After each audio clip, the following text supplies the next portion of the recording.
So in this video we're going to use a u-substitution to integrate a function that involves a natural exponential function. So here we have the antiderivative of pi x e to the negative 3x squared dx. So the first thing I want to notice is this pi is just a constant, so it can be factored out in front of the integral. So I really have pi times the integral of x e to the negative 3x squared dx. And what I want to notice is that the exponent on base e, the derivative of it, is almost what I have being multiplied by the base e. It differs only, in fact, it differs by only a constant. So a u-substitution is going to make sense as a technique to try.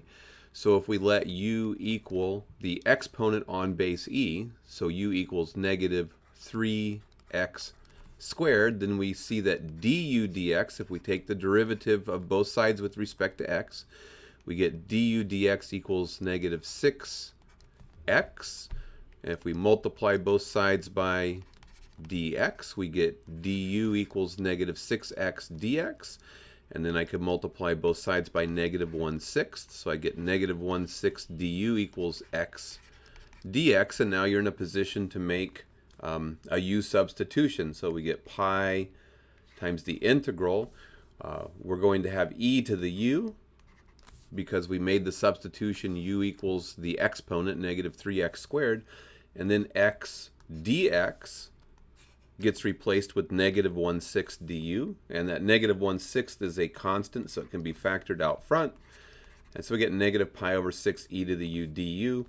And we know from the previous videos that the antiderivative of e to the x dx is just e to the x. So e to the x is its own antiderivative. So we wind up getting negative pi over 6 times the antiderivative of e to the u is just e to the u plus a constant of integration. And then we can substitute back in. So we get negative pi over 6 e to the negative 3x squared plus the constant of integration. So we'll do one more example. So here I have the integral of e to the 1 over x squared over x cubed dx. And I can let u equal the stuff in the exponent because the derivative of 1 over x squared is almost what I have out here. I have a 1 over x cubed going on. So if I let u equal 1 over x squared, or in other words, u equals x to the negative 2, then du dx, the derivative with respect to x of both sides, is going to be negative 2x to the negative 3, or negative 2 over x cubed. And then I can multiply both sides by dx, which will give me du equals negative 2 over x cubed dx.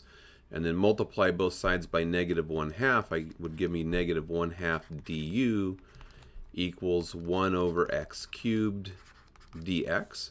So now if you come over here and do your u-substitution, you're going to get the antiderivative of e to the u because we substituted 1 over x squared with u.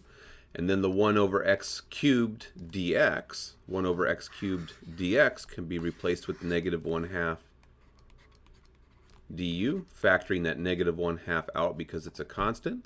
So we get negative 1/2. The antiderivative of e to the u is e to the u plus a constant of integration. So we get negative 1/2 e to the, and now we have to replace u with the 1 over x squared, 1 over x squared plus the constant of integration.